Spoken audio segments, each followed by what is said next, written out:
Selamat datang di Misteri Gaib, tempat di mana kisah dunia nyata bertemu dengan dunia tak kasat mata.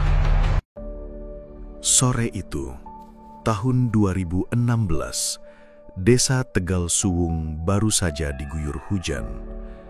Tanah mengeluarkan aroma basah yang khas, bercampur dedaunan gugur yang meresap ke udara. Di kejauhan, burung-burung mulai kembali bersuara, seakan menandai bahwa alam telah tenang. Jalan setapak menuju hutan pinus masih licin, tapi tetap bisa dilalui oleh motor bebek tua milik Pak Wiyanto yang lewat sambil mengangkut panenan kopi di keranjang rotannya. Di ujung desa yang sepi, berdiri sebuah rumah kayu sederhana beratap seng berlumut. Disitulah Aryan tinggal bersama ibunya, Bu Sumirah. Aryan baru lulus SMA. Ia anak pendiam, tidak banyak bicara. Hidupnya sederhana, membantu ibu di kebun dan kadang ikut Pak Lurah ke kebun durian desa. Tapi ada satu kebiasaan yang tak lazim. Aryan sering berjalan sendirian ke arah barat desa, ke pinggiran hutan yang jarang dijamah orang. "Ngapain kamu ke sana terus, Yan?" tanya Bu Sumirah suatu sore, melihat anaknya membawa bekal nasi bungkus dan sebotol air. Aryan hanya tersenyum tipis. "Mau lihat matahari tenggelam dari atas bukit, Bu?" Ibunya mengangguk pelan. Tapi jauh di lubuk hati ada rasa khawatir. Beberapa tahun lalu, Aryan pernah hilang di hutan itu selama beberapa jam. Saat ditemukan, ia hanya duduk diam di atas batu besar, memandangi langit. Tak menangis, tak bicara. Sejak itu, ada semacam daya tarik aneh antara dirinya dan hutan tersebut. Hari itu Kamis Legi menurut penanggalan Jawa. Sekitar jam 3 sore, Aryan pamit seperti biasa. Ia memakai jaket abu-abu favoritnya, tas kecil di punggung, dan sandal gunung yang sudah aus. Langkahnya ringan menyusuri jalan tanah yang mulai menanjak, melewati ladang singkong, rumpun bambu, hingga memasuki hutan. Tapi hari itu terasa lain. Langit yang semula cerah berubah cepat. Awan hitam menggulung diam-diam. Udara menurun dingin dan bau aneh menyeruak, seperti dupa basah bercampur tanah lembab. Di tengah perjalanan, Aryan melihat sosok wanita tua duduk di bawah pohon beringin besar. Ia mengenakan kain lurik, rambutnya kusut menjuntai, matanya tajam namun tidak menakutkan. "Lihat langit, Nak," katanya tanpa ditanya. "Hari ini bukan hari biasa." Aryan menelan ludah. "Saya cuma mau lihat senja dari atas bukit, Bu." Ibunya mengangguk pelan. Tapi jauh di lubuk hati ada rasa khawatir. "Kalau kamu naik, jangan lupa pulang sebelum suara ketiga." "Suara siapa?" "Dengar saja nanti," jawabnya sebelum berjalan menjauh, perlahan menghilang seperti bayangan. Aryan ragu sejenak, tapi rasa penasaran membawanya terus berjalan.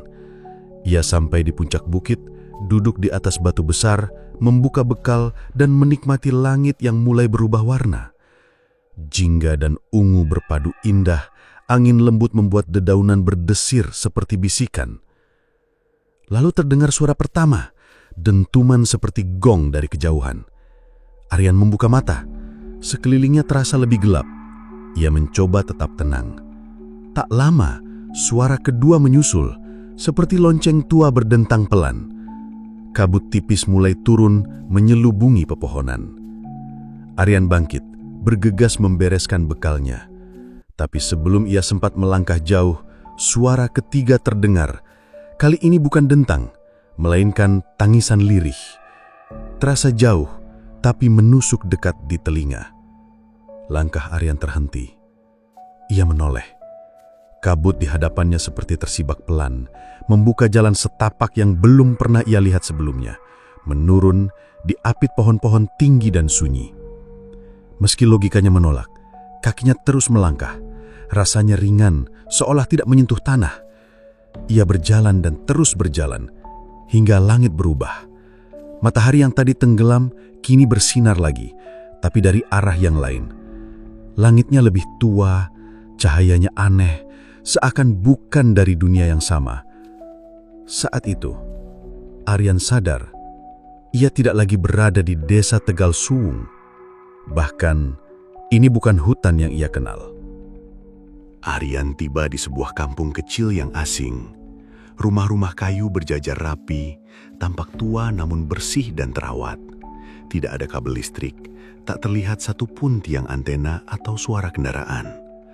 Tapi anehnya, suasana terasa hidup, hangat dan penuh aktivitas. Orang-orang berlalu lalang dengan pakaian tradisional, seperti dari zaman dulu. Wajah mereka ranuh, bahkan beberapa tersenyum padanya. "Kamu Aryan kan? Kami sudah menunggu," sapa seorang lelaki tua yang tampak seperti tetua kampung. Aryan terkejut. "Menunggu saya?" "Iya," jawab pria itu sambil tersenyum. "Kami tahu kamu akan datang, tapi sekarang istirahatlah dulu." Tanpa banyak penjelasan, Aryan diajak masuk ke sebuah rumah kayu. Ia disuguhi makanan hangat, diminta membersihkan diri dengan air kendi, lalu diberi tempat tidur dari tikar pandan yang harum dan nyaman. Malam menjelang. Sebelum tidur, Aryan sempat mengintip langit dari jendela kecil. Bintang-bintang bertaburan, tapi membentuk rasi yang asing, bukan seperti yang biasa ia lihat. Ia mencoba menenangkan diri. "Mungkin aku ketiduran di atas bukit tadi. Ini cuma mimpi. Pagi juga pasti bangun." Tapi pagi datang dan ia tetap berada di kampung itu. Mentari masuk dari sela jendela rumah kayu, menerpa wajahnya dengan cahaya hangat. Udara terasa sangat bersih, tak ada bau asap atau suara mesin. Aryan bangkit dan melangkah keluar. Di depan rumah, seorang perempuan muda sedang menumbuk padi. Ia tersenyum padanya. "Pagi Mas Aryan, sudah segar, mau sarapan?" Aryan mengerutkan kening. "Kamu tahu nama saya?" Perempuan itu mengangguk lembut. "Sudah lama kami tahu nama sampean, Pak Danu yang bilang sampean bakal datang." Nama-nama asing mulai disebutkan. Semuanya terasa seperti potongan dari cerita yang tak pernah ia baca. Ia mencoba mengingat, apakah kampung ini pernah muncul di buku sejarah atau dongeng rakyat. Tapi semuanya nihil. Yang paling mengganggu pikirannya, semua orang di sini tahu tentang dirinya, seolah kehadirannya sudah ditulis dalam naskah lama. Ia berjalan menyusuri kampung. Anak-anak berlari bermain bola rotan. Para ibu menjemur rempah dan daun obat. Lelaki-lelaki membawa kayu, madu, dan hasil hutan. Tak satu pun terlihat membawa ponsel. Tak ada kendaraan, tak ada suara radio. Semuanya tenang, seolah waktu tak bergerak. Aryan menghampiri seorang kakek yang sedang memahat bambu. "Permisi Pak, ini sebenarnya saya ada di mana ya?" Kakek itu mendongak dan tersenyum. "Ini Tegal Arupa nak, kampung yang tak mudah ditemukan, apalagi oleh orang yang datang tanpa niat bersih." "Niat bersih?" "Iya," kata si kakek sambil kembali memahat. "Kamu datang bukan untuk menjara, bukan karena kabur, bukan mencari harta. Kamu cuma ingin melihat senja, dan itu niat paling murni." Jawaban itu bukannya menjelaskan, malah menambah kebingungan di kepala Aryan. "Tapi saya harus pulang Pak, ibu saya pasti cemas." Kakek itu menatapnya dalam. "Tentu, kamu akan pulang, tapi belum sekarang, belum waktunya." "Siapa yang menentukan waktunya?" Tak ada jawaban. Sang kakek hanya tersenyum samar dan kembali pada pekerjaannya, seolah pertanyaan itu hanya angin lewat. Hari-hari berikutnya berlalu seperti mimpi panjang yang tak kunjung berakhir. Aryan tinggal di sebuah rumah kecil di ujung kampung yang katanya memang disiapkan untuk orang dari luar. Ia diberi makan, pakaian, dan diterima layaknya keluarga. Setiap hari ia membantu warga, menggiling padi, menyiram tanaman obat, kadang ikut masuk hutan bersama para pemuda untuk mencari madu atau buruan. Tapi yang paling aneh, waktu terasa melambat. Matahari terbit dan terbenam seperti biasa. Namun tubuhnya tak pernah benar-benar merasa lelah. Malam datang tanpa nyamuk, tanpa suara aneh dari hutan. Seolah kampung itu hidup dalam irama yang berbeda dari dunia yang ia kenal. Suatu sore, Aryan duduk di bawah pohon asam besar di pinggir kampung. Pak Danu datang membawa 2 cangkir air jahe. Sudah mulai betah? Tanyanya sambil duduk di samping. Aryan mengangguk pelan. Kampung ini damai sekali. Tapi ada satu hal yang masih mengganggu pikiran Aryan. Ia menarik napas dalam lalu bertanya pelan.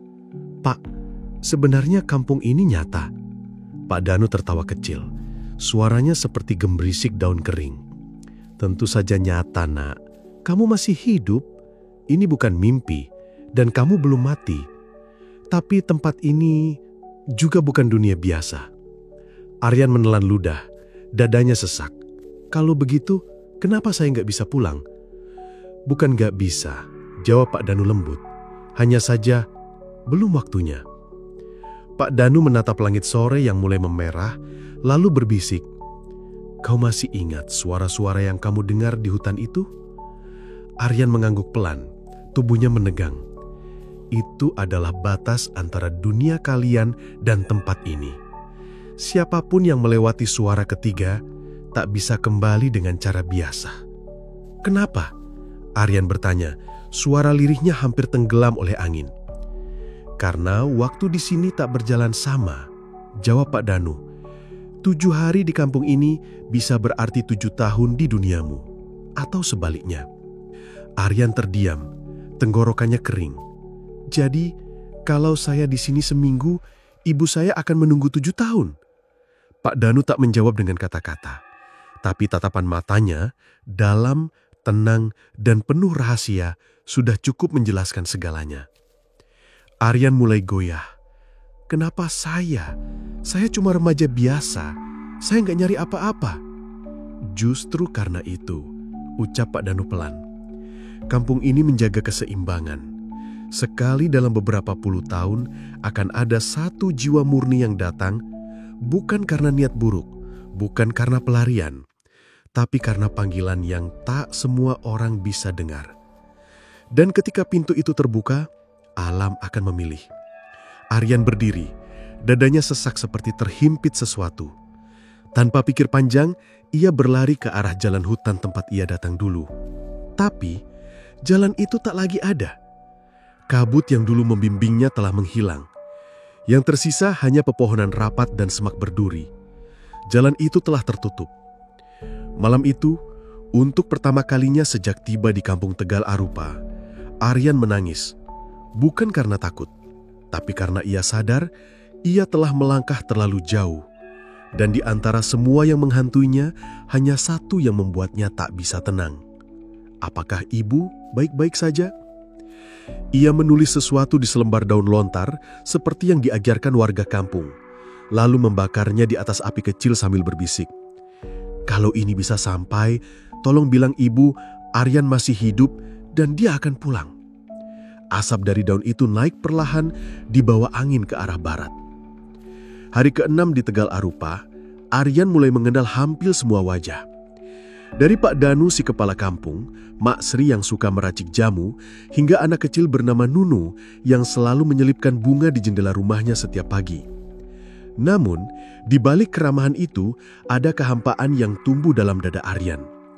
Kampung ini terlalu baik, terlalu tenang, terlalu sempurna, hingga terasa tak nyata. Sore itu, Aryan duduk sendiri di tepi sungai kecil di batas desa. Angin sejuk berembus pelan. Tapi di tengah kesunyian itu, ia mendengar bisikan. Bukan dari manusia, bukan dari hewan, melainkan dari angin itu sendiri. "Aryan! Aryan!" Ia menoleh ke kiri, lalu ke kanan. Tak ada siapa-siapa. Tapi suara itu begitu jelas, seolah berasal dari tempat yang sangat jauh dan sangat dekat sekaligus. Ia berdiri mengikuti arah suara, menyibak semak belukar dan melewati akar-akar besar. Udara semakin dingin, hening semakin pekat. Hingga tiba-tiba ia melihat sesuatu yang tak seharusnya ada di sini. Sebuah kaleng susu kental manis, masih bersih, mengkilap dan belum berkarat. Aryan memungutnya perlahan, tangannya gemetar. Di bagian bawah kaleng itu tertera tanggal kadaluarsa Mei 2028. Matanya membelakak. "Ini bukan dari kampung ini. Tidak mungkin. Taklah ada pabrik di sini. Taklah ada produk modern. Taklah ada makanan kaleng. Tapi kenapa benda ini ada? Tiba-tiba, terdengar suara ranting patah dari belakang. Aryan berbalik cepat. Seorang anak laki-laki berdiri di sana. Bajunya seragam sekolah dasar kota, putih merah, lengkap dengan topi. Wajahnya asing, matanya tajam namun kosong. "Kamu siapa?" tanya Aryan dengan suara bergetar. Anak itu tidak menjawab, tapi dari sorot matanya, Aryan tahu ia bukan anak kampung Tegal Arupa. Dari luar, tanya Aryan pelan, menatap anak laki-laki berseragam SD itu. Anak itu diam, matanya kosong, tatapannya jauh. Lalu pelan-pelan ia menunjuk ke arah utara, arah yang belum pernah dijelajahi Aryan sejak berada di kampung ini. "Ibumu menunggu," katanya singkat. "Maksudmu, kamu tahu ibu saya?" tanya Aryan. Langkahnya maju setengah, namun anak itu tiba-tiba berlari ke dalam rimbun pepohonan dan lenyap ditelan kabut. Aryan mengejarnya, menabrak semak dan menyibak daun, tapi tak ada jejak. Hutan menelan anak itu, seperti tak pernah ada. Dengan napas tersengal, Aryan kembali ke kampung. Matahari hampir tenggelam. Kaleng susu yang ia temukan ia genggam erat dan langsung menyerahkannya kepada Pak Danu. Pak Danu menatap kaleng itu lama, matanya seperti membaca sesuatu yang tak tertulis. "Tandanya sudah datang," bisiknya pelan. "Tanda apa?" "Bahwa waktumu di sini hampir selesai." Kalimat itu seharusnya melegakan, tapi wajah Pak Danu tak menyiratkan kabar baik. Justru ada kesedihan tipis di balik matanya. "Nanti malam lanjutnya, kamu harus memilih." "Memilih apa?" "Antara tinggal atau pulang." Malam itu, suasana kampung berbeda. Kabut turun lebih cepat, suara dari hutan terdengar lebih keras, dan dedaunan bergesek seolah sedang berbisik. Warga kampung mengurung diri, lampu-lampu minyak dipadamkan lebih awal. Semua terasa sunyi, terlalu sunyi. Tepat tengah malam, 3 ketukan pelan terdengar di pintu rumah tempat Aryan tinggal. Ia membuka perlahan. Pak Danu berdiri di sana, ditemani 2 orang tua. Mereka membawa lentera dan tak banyak bicara. "Ayo, ikut kami," ucap Pak Danu. Mereka menyusuri jalan setapak ke arah utara, menembus kabut yang menggantung. Di ujung jalan, berdiri sebuah bangunan joglo kecil yang seolah baru muncul malam itu. Aryan belum pernah melihatnya sebelumnya. Di dalamnya, berdiri sebuah cermin besar tegak lurus, memantulkan cahaya lembut dari baliknya. Tapi anehnya, cermin itu tak menunjukkan pantulan dirinya. Yang terlihat justru sebuah ruang tamu. Lampu neon redup, televisi menyala sendiri, dan ibunya duduk di sofa tua, menatap kosong ke layar. "Ibu," bisik Aryan. Suara hatinya nyaris pecah. Pak Danu berdiri di samping. "Kalau kamu masuk sekarang, kamu akan kembali." Tapi 7 tahun telah berlalu. Ia tak sama lagi. Kamu pun takkan sama. Aryan menoleh. "Kalau saya tinggal, kamu akan jadi bagian dari kampung ini. Waktu berjalan lambat, tapi kamu takkan tahu lagi seperti apa dunia luar." Keheningan melingkupi mereka. Air mata mengalir di pipi Aryan. Ia rindu ibunya, tapi melihat perempuan itu yang kini sendiri, menua dalam sepi, membuat hatinya remuk. Ia ingin pulang, tapi juga takut akan semua yang berubah. "Bolehkah saya berbicara dengannya, walau sebentar?" Pak Danu mengeleng. Tak ada suara yang bisa menembus batas waktu, kecuali doa. Aryan mengekatkan tangannya. Lama ia berdiri di depan cermin itu. Lalu ia berbalik. Aku akan pulang." Pak Danu menunduk dalam, penuh hormat. Kedua orang tua di sampingnya saling menggenggam tangan. "Kalau begitu, masuklah saat embun pertama jatuh. Itu saat ketika batas dunia paling tipis. Aryan berdiri diam menunggu. Langit mulai terang. Saat embun pertama jatuh ke batu di bawah kakinya, ia melangkah maju ke dalam cahaya. Sekejap, semuanya gelap. Dan ketika ia membuka mata, ia berdiri di depan rumah tuanya.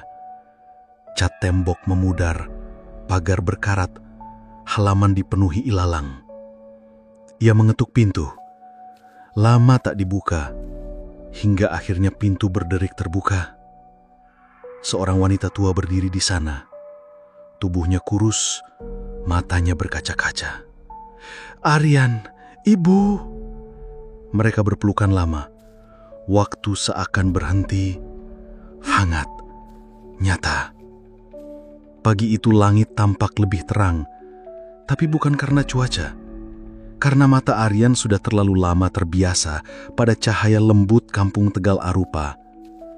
Dunia ini terasa bising, terburu-buru, dan terlalu dingin. Di dalam rumah, semuanya masih ada. Foto-foto lama terpajang, tapi beberapa tertutup kain putih. Ada tumpukan koran di sudut, berdebu. Aroma rumah ini tak lagi seperti kenangan. Tapi satu hal yang tak berubah, sorot mata ibunya. Mata yang masih bisa mengenali anaknya. "Kamu masih ingat kapan kamu pergi?" tanya ibunya perlahan, menyodorkan secangkir teh. Aryan mengeleng. "Terakhir saya lihat kalender tahun 2016. Sekarang tahun berapa, Bu?" 2023, Nak." Aryan terdiam. Tangannya bergetar. Semuanya terasa buyar. 7 hari di kampung itu, 7 tahun di dunia ini. "Ibu, maaf, aku..." "Sudah, Nak," bisik ibunya, memeluk erat. "Yang penting kamu pulang." Di luar, matahari naik perlahan. Hari mulai sibuk. Tapi bagi Aryan, dunia telah berubah. Dan ia pun bukan remaja yang sama lagi. Aku nggak tahu, Bu. Rasanya seperti terjebak di suatu tempat. Bukan mimpi, tapi juga bukan dunia yang ini. Suara Aryan lirih, matanya menerawang jauh ke balik jendela. Malam itu, ia masuk kembali ke kamar lamanya. Pintu kayu itu masih utuh, hanya berderit pelan saat dibuka, seperti mengeluh karena terlalu lama tak disentuh. Di dalamnya, aroma masa lalu masih tinggal. Gitar tua bersandar di dinding, buku-buku SMA berdebu di rak kecil, dan di atas meja, piala lomba menggambar dari masa SMP masih berdiri diam, seolah waktu tak pernah bergerak. Ia duduk, mencoba merapikan ingatan yang berserakan. Namun sesuatu menarik perhatiannya. Sebuah kotak kecil berwarna merah tersembunyi di bawah ranjang. Dengan penasaran, ia menariknya keluar. Di dalamnya tersimpan berkas-berkas rapi. Di antara tumpukan kertas itu, ada satu lembar yang membuat jantungnya mencelos. Surat kematian sementara atas nama dirinya sendiri, Aryan Setiawan. Ditetapkan hilang, diduga meninggal dunia. Tanggal penetapan 2 Februari 2018. Aryan mendongak pelan. Jendela kamar terbuka setengah, dan angin malam menerpa wajahnya dengan dingin yang asing.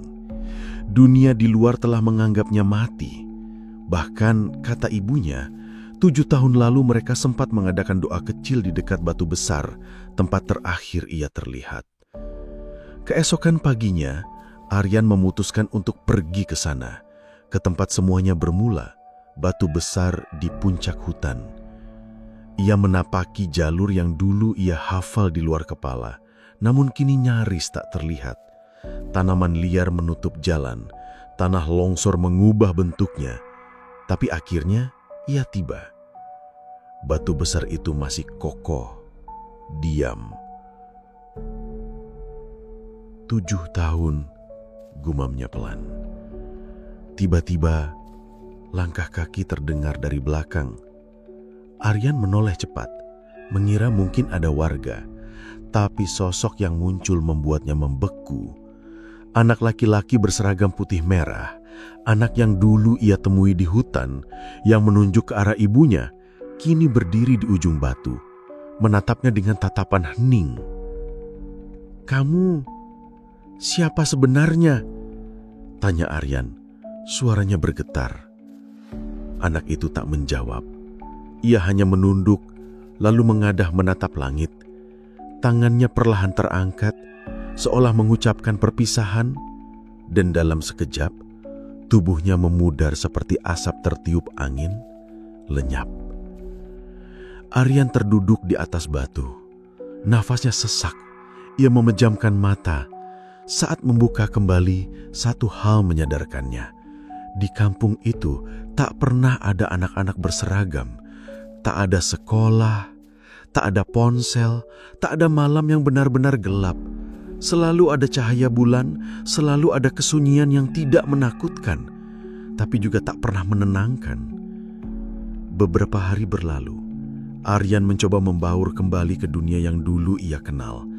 Tapi segalanya terasa asing. Suara ponsel terlalu keras, lalu lintas membuat kepalanya pusing, bahkan air ledeng terasa getir. Teman-teman lamanya sudah pindah, menikah, atau tak mengenalnya lagi. Bagi dunia, ia adalah lelaki yang hilang dan kembali dari kematian. Beberapa wartawan sempat datang, tapi Aryan menolak bicara. Ia hanya ingin tenang. Namun, malam-malamnya tak pernah benar-benar sunyi. Bukan karena hantu atau teror, tapi karena bayangan kampung itu. Dan satu pertanyaan yang tak bisa dijawab. Apakah tempat itu nyata? Atau hanya batas antara hidup dan mati yang sempat ia lewati? Ia mulai menulis, mencatat semuanya dalam sebuah jurnal. Ia menyebutnya 7 hari yang tak pernah lewat. Dalam tulisannya, tak pernah disebut nama kampung. Tak ada lokasi pasti, hanya perasaan, suasana, dan suara-suara kecil yang membawanya ke tempat mustahil dan membawanya kembali. Ibunya selalu membacakan jurnal itu sebelum tidur. Ia tahu anaknya telah kembali, tapi ia juga sadar tak semua bagian dari Aryan ikut pulang. Sebagian dari dirinya masih tertinggal di dunia yang sunyi itu. Suatu malam, saat semuanya sepi, Aryan mendengar 3 ketukan. Pelan, dalam, di jendela. Ia membuka mata, menoleh. Tirai bergoyang pelan, lampu meja berkedip-redup. Hatinya berdebar, bukan karena takut, tapi karena rindu. Karena rasa yang tak bisa dijelaskan. Ia berdiri, membuka jendela. Tak ada siapapun, hanya halaman rumah yang basah oleh embun. Pohon mangga berdiri diam di sudut. Tapi ketukan itu terasa nyata. Ia kembali duduk di tempat tidur, menghela nafas panjang. "Aku gak bisa terus begini," gumamnya. Hari-harinya terasa menggantung di antara dua dunia. Dunia nyata yang keras dan cepat, dan dunia lain yang lembut, sunyi, dan tak terikat waktu. Beberapa malam kemudian Aryan mengunjungi warung kopi lama di sudut desa. Warung itu masih ada. Beberapa pemuda yang baru mengenalnya mencoba mengajak ngobrol. Tapi seorang laki-laki tua di pojok warung terus menatapnya. Rambutnya putih, matanya tajam. "Kamu Aryan ya?" Suaranya berat tapi tenang. Aryan menoleh. "Iya, Pak." Pak Gani mengangguk pelan. Tatapannya dalam seperti sedang menembus waktu. "Aku tahu kamu Aryan. Waktu kamu hilang dulu aku ikut cari ke hutan. Meski kamu mungkin gak tahu." Aryan menatapnya penuh tanda tanya. "Tapi ada satu hal yang belum pernah aku ceritakan ke siapapun," lanjut Pak Gani pelan. "Dulu, waktu aku masih muda, aku juga pernah tersesat ke Tegal Arupa." Aryan tercekat. "Bapak tahu kampung itu?" Pak Gani tersenyum tipis. "Tahu, aku pernah berada di sana. Sama seperti kamu, aku juga hanya merasa tinggal seminggu. Tapi begitu kembali, Dunia sudah berubah, waktunya tak sama. Ia menghela nafas panjang, pandangannya kosong seperti mengingat sesuatu yang telah lama ia pendam. Bedanya, aku gak pernah kembali lagi, dan sampai hari ini entah kenapa aku selalu merasa menyesal. Menyesal kenapa, Pak? Tanya Aryan pelan. Karena aku meninggalkan sesuatu di sana. Bukan barang, bukan harta. Suara Pak Gani mulai bergetar. Tapi rasa damai. Ia menatap Aryan dengan mata berkaca-kaca. Di dunia ini, kita selalu diburu waktu, nak. Tapi di sana, waktu menunggu kita. Itu yang membuatnya indah, tapi juga berbahaya. Aryan mengangguk perlahan. Kata-kata itu menancap dalam, lebih dalam dari yang ia sadari. Beberapa hari kemudian, Aryan mulai mengemasi barang-barangnya, bukan untuk pergi jauh, tapi untuk melepaskan. Ia mulai menyingkirkan hal-hal yang dulu ia pikir penting. Pakaian mahal, gadget, akun media sosial, semua ia tinggalkan. Ia mulai hidup sederhana, menanam sayur di kebun belakang rumah ibunya. Setiap pagi, ia berjalan menyusuri jalan kecil menuju sungai tanpa tujuan, hanya mendengarkan suara alam. Tak ada ambisi, tak ada tuntutan, hanya keheningan yang ia peluk sepenuh hati. Hingga suatu pagi, saat ia duduk di tepi sungai, kabut turun perlahan. Tipis, tapi cukup untuk memburamkan pandangan. Aryan diam, tak merasa takut, tak pula berharap. Ia hanya menerima. Dari balik kabut terdengar suara pelan, seperti bisikan yang dibawa angin. Aryan. Ia menoleh. Di sana berdiri sosok lelaki tua yang mirip dengan kepala kampung Tegal Arupa. Wajah yang sama, senyum yang sama, tenang dan damai. Sudah waktunya kembali, tanya sosok itu lembut. Aryan tak langsung menjawab. Ia menatap kabut di sekelilingnya lalu mengangguk pelan. Tidak, aku sudah kembali, tapi aku tak ingin melupakan. Sosok itu mengangguk mengerti. Kabut perlahan memudar, hilang seperti embun pagi yang dijemput mentari.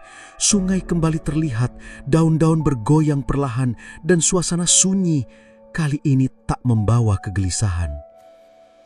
Hari-hari berlalu, Aryan mulai dikenal di desa sebagai pria yang hilang 7 tahun. Anak-anak muda sering datang kepadanya, ingin mendengar ceritanya. Tapi Aryan tak pernah menjadikannya kisah yang dijual atau dibanggakan. Ia hanya berbagi satu pesan, sederhana namun penuh makna. Kadang dunia yang kita tinggali bukan satu-satunya rumah, tapi itu bukan alasan untuk lari. Justru karena dunia ini tak sempurna, kita belajar untuk memberi arti.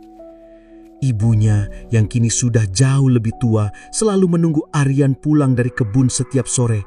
Mereka akan duduk bersama di beranda, menatap senja dalam diam, tak banyak bicara, tapi cukup untuk saling mengerti bahwa keberadaan satu sama lain adalah cukup. Dan di suatu malam yang cerah, Aryan duduk di bawah pohon mangga tua di halaman rumahnya. Ia membuka jurnalnya yang terakhir dan menulis. Tak ada perjanjian, tak ada ikatan, tak ada korban. Hanya aku yang sempat tersesat, lalu kembali. Tapi sebagian dari diriku tetap tinggal di sana, menjaga kedamaian yang tak bisa kubawa pulang. Setelah menulis itu, ia menutup bukunya pelan. Lalu untuk pertama kalinya sejak ia kembali, Aryan tertidur tanpa mimpi. Dan dalam keheningan malam itu, dunia terasa utuh. Kadang yang paling berharga bukan waktu yang kita miliki, tapi bagaimana kita mengisinya. Dunia boleh berubah, tapi hati yang pulang tak pernah salah arah. Jangan lupa like, komen, dan subscribe untuk cerita-cerita kehidupan dan misteri lainnya yang membuat penasaran.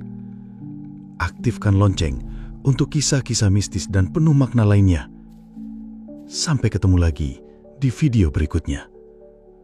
Misteri gaib bukan sekedar cerita, ini adalah pengalaman.